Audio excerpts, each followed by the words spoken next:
you have to give it to India that here is a country जिसमें बड़ा stable well regulated markets हैं, with SEBI.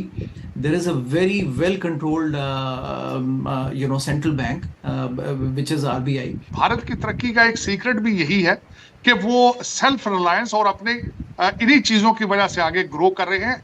इसका सबसे बड़ा सीक्रेट नेशनलिज्म है। एशिया में एक इंटरनेशनल लेवल पे रिपोर्ट आई है कि जिसमें इंडिया को एशिया की मोस्ट प्रेफर्ड मार्केट कहा गया है। वक्त दुनिया वहां से बिजनेस को निकाल के अपने मैन्युफैक्चरिंग चीजें जो हैं वो दूसरे ममालिक में लेके जा रही हैं, जिसमें एक भारत है। एक बहुत बड़ा धमाका हुआ है। फिर हम ये बात करते हैं कि देखिए हमारी जो इकोनॉमी जो है उसके ये सिचुएशन है, हमारा कोई आ नहीं रहा, हमारी इन्वेस्टमेंट नहीं हो रही, तो इन्वेस्टमेंट इस सिचुएशन में कैसे होगी? सही कहा किसी ने जो लिखा है कि आप जो बोएंगे आप वही काटेंगे।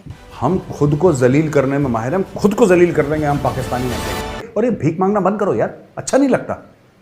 तुम एक मुल्क हो, क्यों हर समय हाथ फैलाए सबके सामने घूमते रहते हो कि अल्लाह के वास्ते कुछ दे दे बाबा? भारत से बात करना आपकी मजबूरी है, भारत की मजबूरी नहीं है। जवाब क्यों देंगे वो? पूरी दुनिया में भारत का यशगान हो रहा है। हाल ही में भारत की अर्थव्यवस्था के दमदार प्रदर्शन से न केवल पाक मीडिया चौंकी है, बल्कि हिंदुस्तान के कई विरोधी मुल्क चीन, टर्की, अजरबैजान सभी की पैंट गीली हुई है। हुआ कुछ ऐसा है कि अमेरिकी फर्म मॉर्गन स्टैनले ने हाल ही में भारत की रेटिंग जारी की है, जिसमें दुनिया के टॉप अर्थव्यवस्था वाले मुल्क की रेटिंग घटा दी है और भारत की मजबूत अर्थव्यवस्था के बलबूते रेटिंग को बढ़ा दिया है। मोदी के नेतृत्व में भारत के दिनों दिन मजबूत होती आर्थिक स्तर देख पाक जनता खुद को भिखारी कहना शुरू कर दिया है। जहां भारत कोरोना काल में भी बेखौफ होकर अपनी तरक्की की राह को तय करता रहा, वहीं पाक हुकूमत विश्व के अमीर देशों के खजाने की ओर टकटकी लगाए बैठा था। हमेशा से पाक की यही नीयत रही है कि इंडिया में खुराफात कर विश्व के कई देशों की आंखों में धूल डालकर धन ऐंठा जाए, लेकिन अब विश्व के देशों के बीच पाक की पोल खुल चुकी है और उसके कटोरे में एक भी भीख नहीं आ रही है। चाहे वो अरब मुल्क हो या पश्चिमी देश, सब पाकिस्तान की नौटंकी से बखूबी परिचित हैं। तो इस दशा में वे अपने आप में भिड़ रहे हैं और मारकाट मची हुई है, जो आए दिन पाक मीडिया में खूब देखने व सुनने को मिल रहा है। आइए आगे वीडियो में देखते हैं पाक मीडिया भारत के विकास को लेके क्या कुछ कह रही है। फिच जो के ममालिक की और दूसरी इकोनॉमीज को एवेल्युएट करती है, उन्होंने अमेरिका की इकोनॉमी को डाउनग्रेड AAA से करके AA कर दिया है। यहाँ पे उनको शॉक था जिसकी वजह से अमेरिकन बॉन्ड्स जो है उनकी वैल्यू नीचे जाएगी, उनकी मांग में कमी आएगी। तो मैं समझता हूँ कि इस वक्त इंडिया की economy, no question about it, पहले तो वो बरतानिया की इकोनॉमी को क्रॉस कर चुके हैं, पहले यही मोदी जी के सेकंड टर्म में। अब मोदी साहब ने कहा है कि वो थर्ड टर्म अगर जीतेंगे तो वो जापान को क्रॉस करके भारत की इकोनॉमी को तीसरे नंबर पर ले आएंगे। और उन्होंने इंग्लिश में तकरीर की है, मैं फौरन समझ गया था क्यों ये बातें कर रहे हैं, क्योंकि सामने वेस्टर्न मीडिया और एम्बेसडर बैठे हुए थे। वो सिर्फ वेस्टर्न मीडिया को मैसेज देना चाह रहे थे कि देखिए हम कितने अच्छे लोग हैं, हम तो भारत से बात करते हैं, भारत बात नहीं करता। पहले माजी में आपका हमेशा ये रहा है कि जब भी आपने IMF से किस्त लेनी होती थी, आप इस तरह की स्टेटमेंट छोड़ देते थे। शहबाज शरीफ साहब का तो पोर्टफोलियो ही नहीं है डिफेंस की चीजें बात करें। ये बात स्टेटमेंट तो आनी चाहिए थी आर्मी चीफ साहब के हवाले से कि हम हालात ठीक करना चाहते हैं। उनका क्या पोर्टफोलियो है कि वो बात करेंगे हम भारत से? आप पहले भी हो चुका है कि वो स्टेटमेंट कुछ देते हैं, एस्टेब्लिशमेंट की स्टेटमेंट बाद में चेंज हो जाती है। इंडिया जब भी किसी से काम करता है तो अपने टर्म्स पर करता है। यहाँ पे जिस तरह देखा जाए वो रशिया से तेल ले रहे हैं लेकिन अपनी टर्म्स पर ले रहे हैं। उसके साथ साथ उन्होंने अमेरिका के साथ उनका रिलेशनशिप है, वो भी अपनी टर्म्स पर है। अमेरिका ने उनको नेटो की मेंबरशिप ऑफर की थी, उन्होंने रिफ्यूज किया क्योंकि उन्होंने कहा था मैं सूट नहीं करती। तो मैं ये समझता हूँ कि भारत की तरक्की का एक सीक्रेट भी यही है कि वो सेल्फ रिलायंस और अपने इन्हीं चीजों की वजह से आगे ग्रो कर रहे हैं। इसका सबसे बड़ा सीक्रेट नेशनलिज्म है। भारत ने या भारत के लोग जो उनके टेक्नोक्रेट हैं, उन्होंने अमेरिका को इस तरह जकड़ लिया है कि अमेरिका अब भारत की मर्जी से उनकी इजाजत के बगैर आपसे बात नहीं करेगा। They are in their camp. उन्होंने जो उनके टूटे फूटे राइट्स वो समझते हैं, उनको बावर करा दिया गया है कि चाइना के खिलाफ अगर कोई भी आपका दुनिया में साथ दे सकता है तो वो भारत है। आपकी 3 पार्टियां इस वक्त टूटी फूटी पाकिस्तान में, तीनों आपकी एस्टेब्लिशमेंट के पेट से पैदा हुई हैं, तीनों की तीनों। ऐसा ही कौन सा लीडर कहां से आएगा? 76 साल लीडर नहीं आया, 76 साल और वेट करेंगे हम।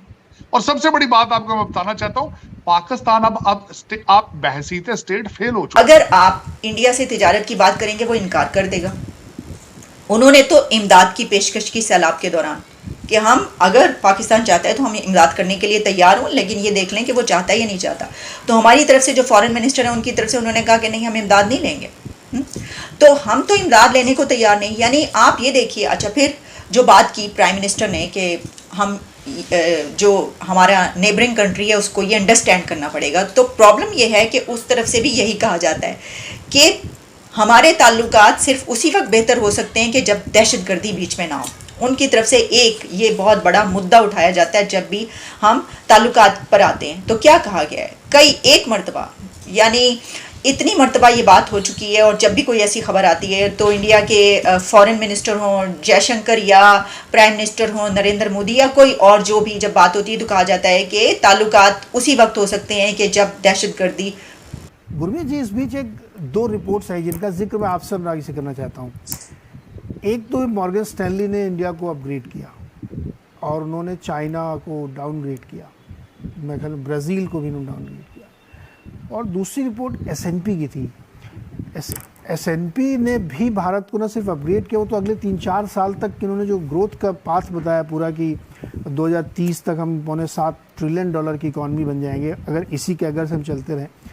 मुझे ध्यान है कि एक बहुत बड़े इकोनॉमिस्ट है रुचिर शर्मा, वो तो मानने को तैयार नहीं कि 5% से ऊपर ग्रोथ हो सकती है इंडिया की, बट S&P कह रहा है कि नहीं, उससे बहुत ज़्यादा ग्रोथ होगी। ये दोनों जो खबरें थी इंडिया के लिए, इसको आप कैसे रीड करते हैं? और S&P को मैं इसलिए ज़्यादा रिगार्ड करता हूँ क्योंकि ये लोग वो हैं जो बिना प्रूफ के कुछ करते नहीं हैं। मॉर्गन स्टैनली एक बार हो सकता है कि प्रोजेक्शन पे कर दे, लेकिन S&P वाले जब सबूत देख लेते हैं तभी कुछ काम करते हैं। तो गुरमीत सर बताइए, दोनों रिपोर्ट्स को आपने कैसे रीड किया?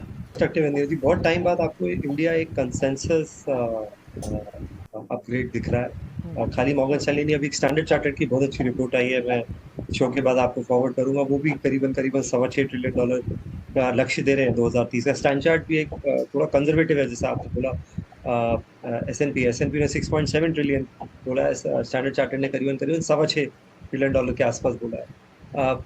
Neeraj ji, growth runway clear है। जैसे हम वो कहते हैं हमारी लैंग्वेज में कि ट्रेन तो चल पड़ी है कश्मीर से कन्याकुमारी, अब आपको बीच में उतरना है कि नहीं, बीच बीच में प्रॉब्लम्स आएंगी, थोड़ा रुकेगी भी, डिले भी होगी। ब्रॉडर डायरेक्शन बिल्कुल ठीक है। और आप बेसिक मैक्रो फ्रीक्वेंसी डेटा देखिए, हमारा PMI सर्विसेज का 13 साल का हाई आया, 62 के ऊपर रीडिंग आई है। मैंने 62 की रीडिंग नहीं देखी सर्विसेज में बहुत समय तक। PMI मैन्युफैक्चरिंग पिछले लगातार 3 महीनों से 58 के आसपास, पिछली रीडिंग 57.7 की आई। GST नंबर अब नया नॉर्मल 1.6-1.7 लाख करोड़। हम एक समय था कि हम 1.5 लाख करोड़ को सेलिब्रेट करते थे। आप बैंक क्रेडिट ग्रोथ देखिए, रेट हाइक के बावजूद, रेपो रेट के बावजूद 15% के आसपास का क्रेडिट ग्रोथ है जून क्वार्टर का जो लास्ट अपडेट है। SBI ने आज कॉन्फ्रेंस कॉल में नतीजे इतने अच्छे नहीं रहे, लेकिन उन्होंने 14-15% का सबसे बड़ा बैंक भी गाइड कर रहा है अगले साल का both credit and deposit growth.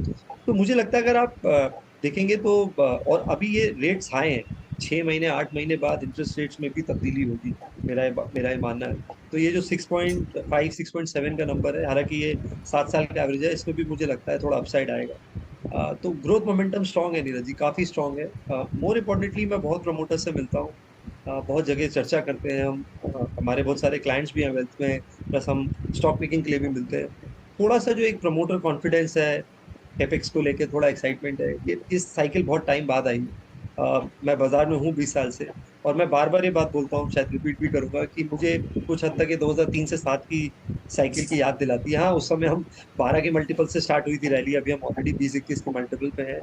तो उतना शायद नंबर ऑफ टाइम्स में उतना ना हो, बट जो साइकिल है इन्वेस्टमेंट एट कैपिटल, शक नहीं इसमें, लेकिन बहुत ज़्यादा बढ़ के आए थे। और वो ये दिखा रहे थे कि इस माहौल में जब पूरी दुनिया में एक तरीके से बड़ी लोग अलग अलग बातें करें, इंडिया में कोई भी नंबर आपको डिप्रेस नहीं करता, रादर बहुत अच्छा था। अनुराग जी, ये इंडिया में जो 2 रेटिंग चल रही हैं, जो काम पिछले कुछ समय में हुआ है उसको देखते हुए ऐसा लग रहा है कि ये जो S&P की रेटिंग है या जो अलग अलग ब्रोकरेज हाउसेस अपग्रेड कर रहे हैं, तो कई बार क्या होता है ना कि पॉलिटिकल नैरेटिव सुन के लोगों को लगता है कि नहीं यार, इंडिया ऐसा कैसे ग्रो कर सकता है। लेकिन अगर आप उसको कट कर दें, उस नॉइस को आप अलग करिए और प्योर इकोनॉमिक्स पे जाइए, ग्राउंड पे जाइए, कंपनीज को देखिए, कैपेक्स को देखिए, तो एकदम डिफरेंट स्टोरी दिख रही है। आपको भी दिख रही है क्या?